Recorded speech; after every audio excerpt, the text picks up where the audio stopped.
وعليكم السلام ورحمة الله وبركاته. كيف حالك؟ أنا بخير والحمد لله. ما اسمك الكريم؟ اسمي ضياء الله. من أين أنت؟ أنا من منطقة بكاي. أين تقع هذه المنطقة؟ هي تقع قريبا من مدينة بوفال. كم عمرك؟ عمري 15 سنة. ماذا يعمل أبوك؟ هو مدرس. كم أخ لك؟ لي أخوان. أين تعيش عائلتك؟ عائلتي أيضا تسكن في بكاي. أين تدرس؟ أدرس في مدرسة دار العلوم الإمدادية. أين تقع هذه المدرسة؟ تقع هذه المدرسة في قرية إيبان يمانيا. متى التحقت بهذه المدرسة؟ التحقت بها في السنة الماضية. في أي صف تدرس؟ أدرس في الصف الأول. كم أستاذا في هذه المدرسة؟ فيها 14 أستاذا. كم طالبا في فصلك؟ في فصلي 6 طلاب. كم غرفة في هذه المدرسة؟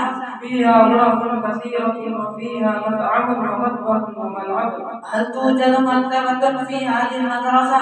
نعم، توجد مكتبة كبيرة ونظيفة.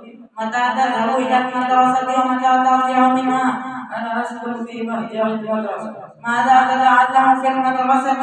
أتعلم فيها العلوم الدينية واللغة العربية. أتستطيع أن تتكلم باللغة العربية؟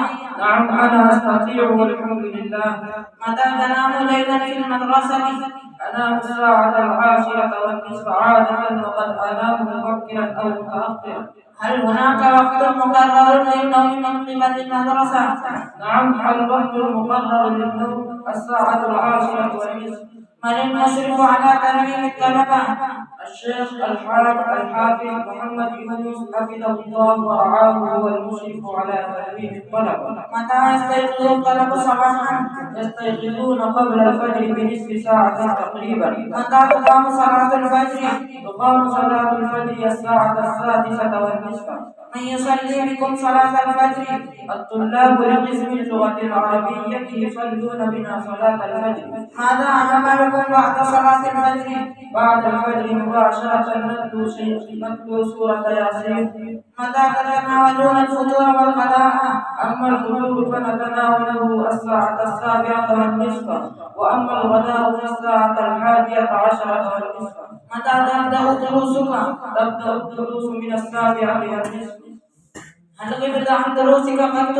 نعم، أغيب أحيانا ولا أحاول أن أواظب على الحضور. متى تذاكرون الدروس؟ نذاكرها بعد المغرب والعشاء. العيلون والقيلولة سنتي. لا نقيل قبل الظهر بساعتين. ماذا عملكم بعد العصر؟ بعد العصر لنا وقت الحصر. متى تطالعون الدروس القادمة؟ نتابعها بعد العشاء ونتعشى قبل العشاء بقليل. أنا مسرور جدا بزيارتك، أستأذنك الآن. رافقتك السلام. السلام عليكم ورحمة الله وبركاته.